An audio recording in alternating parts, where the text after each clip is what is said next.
Hi friends, welcome. Bharathi Kannamma இன்னைக்கு எபிசோட்ல வந்த இன்ட்ரெஸ்டிங்கான சீன்ஸ் பத்தி பார்க்கலாம். வெண்பா சாரதி மேரேஜை என்னைக்கு வைக்கலாம் அப்படின்னு ஜோசியரை கூப்பிட்டு வந்து இப்போ ஷர்மிளா கேட்டுட்டு இருக்கிறாங்க. சாரதி வேணுமே ஜோசியர்கிட்ட சீக்கிரமா ஒரு நல்ல நாளா பார்த்து சொல்லுங்க அப்படின்னு காசு கொடுக்குறாரு. அதனால ஜோசியருமே இன்னும் ஒரு வாரம் கழிச்சு நல்ல நாள் இருக்கு, அன்னைக்கே கல்யாணத்தை வச்சுக்கோங்க அப்படின்னு சொல்லிடுறாரு. வெண்பா அம்மா சொல்றாங்க, நானும் மாப்பிள்ளையும் போய் கல்யாண மண்டபம் பாக்குறது, இன்விடேஷன் அடிக்கிறது, இந்த மாதிரி வேலையெல்லாம் பார்த்துட்டு வந்துடுறோம் அப்படின்னு சொல்லிட்டு போறாங்க.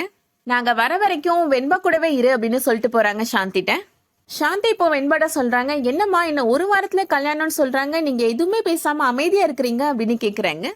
வெண்பா சொல்றாங்க, நான் அமைதியா இருக்கும் போதே உனக்கு தெரிய வேணாமா, என்னோட மனசுல 1008 திங்கிங் ஓடிட்டு இருக்கு அப்படின்னு சொல்றாங்க.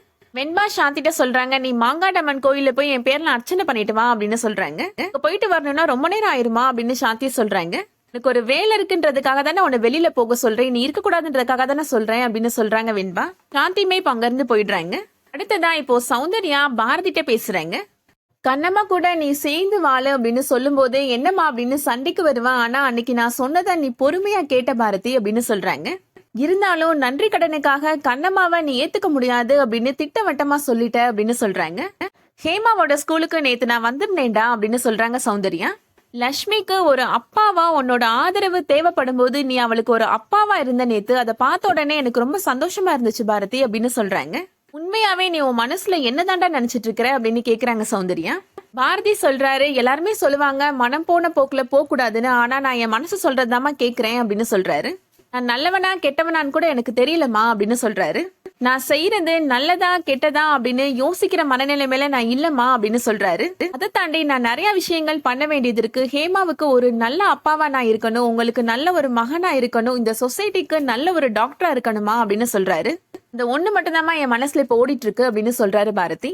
மேல இந்த விஷயத்த பத்தி என்கிட்ட பேசாதீங்கம்மா அப்படின்னு சொல்லிட்டு போயிடுறாரு. சௌந்தர்யா மனசுல நினைக்கிறாங்க, நான் இந்த விஷயத்த பேசுறப்ப நீ இவ்வளவு பொறுமையா இருக்கிறத வச்சே உன் மனசு கொஞ்சம் கொஞ்சமா மாறுதுன்னு எனக்கு தோணுது பாரதி அப்படின்னு நினைக்கிறாங்க.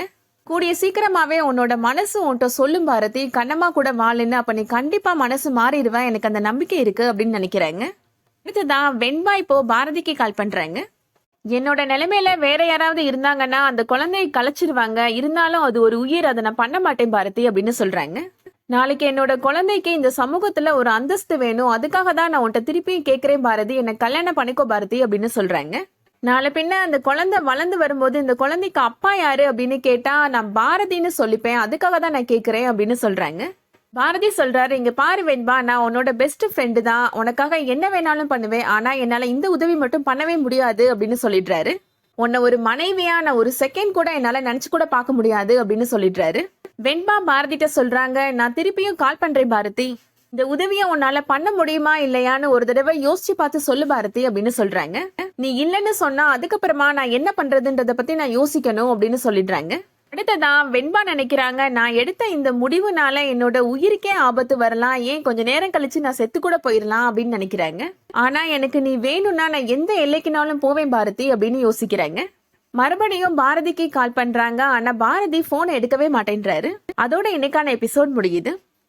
இந்த வீடியோ உங்களுக்கு பிடிச்சிருந்துச்சுன்னா லைக் பண்ணிக்கோங்க. ரெகுலர் சீரியல் அப்டேட்ஸ்க்கு நம்ம சேனலை சப்ஸ்கிரைப் பண்ணிக்கோங்க. தேங்க்ஸ் ஃபார் வாட்சிங்.